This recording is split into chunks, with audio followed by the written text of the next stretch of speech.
Hi everyone, I'm Sophia here with Peter Hedges and Joel Edgerton for the movie The Odd Life of Timothy Green. So without further ado, welcome to Houston, guys. Thank you very much. Great to be Hi. here. So I watched the movie last night and it was so adorable. I really liked it. It seemed like a lot of fun to make. So what was the atmosphere like on set for y'all, both of you?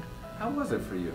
Well, I loved it. I mean, it's but it's great being the actor in a movie because you've got one job. I think as a director, you've got a million jobs. Yeah, I think they have more fun than the director does. So we had a great time. We did have a great time. Jennifer, CJ made it great. And I had just, and all the supporting cast, such a wonderful supporting cast. We did have a great time. And we were in Atlanta and it was a beautiful location, a beautiful time of the year.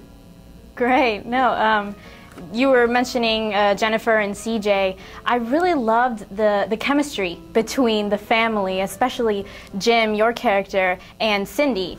So what was that like for you as a director, working with that relationship? And what was it like for you as an actor, working with that? And how did you get the chemistry so great? Well, you never know what the chemistry is going to be like. And you just hope for the best, right? I mean, there is a little bit of testing that goes on beforehand, you know.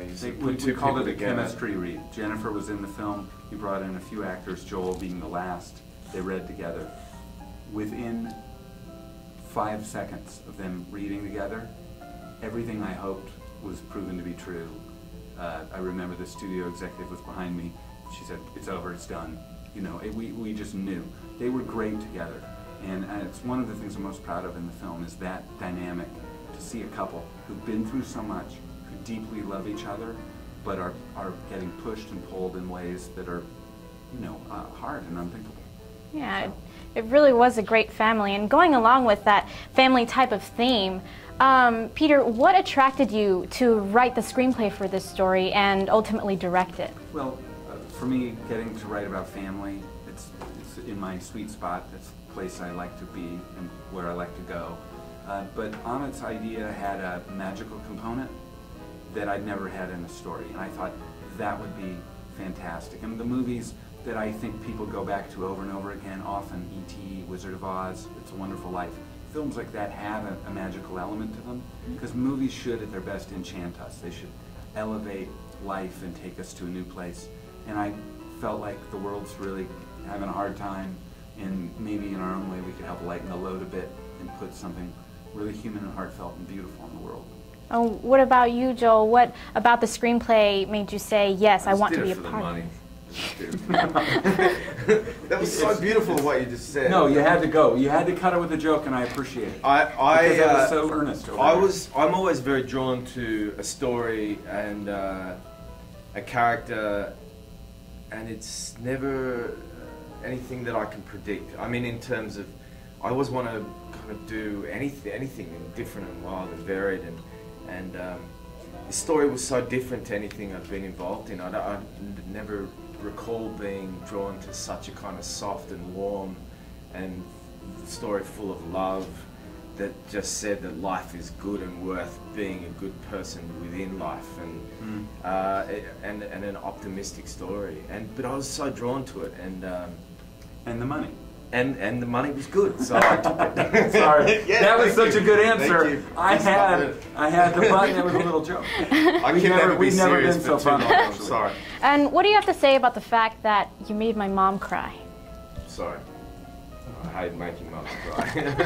No, she really enjoyed it. I actually think it's really weird, but there's this strange sense of personal achievement if you make a movie that's in that terrain and you manage to make people cry. There's kind of like a sick enjoyment or like a pleasurable, You're going to have to dig out of that one, because I don't find a sick enjoyment in that. No, but when you move, what I'm saying is you move somebody. You move somebody. Like you go to a horror movie and you watch everybody reel in their chairs, or you go to a comedy and everybody's laughing their head off. Right.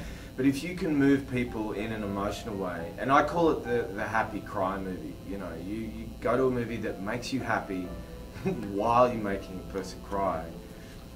It's because you take them to a really resonant, human, emotional place.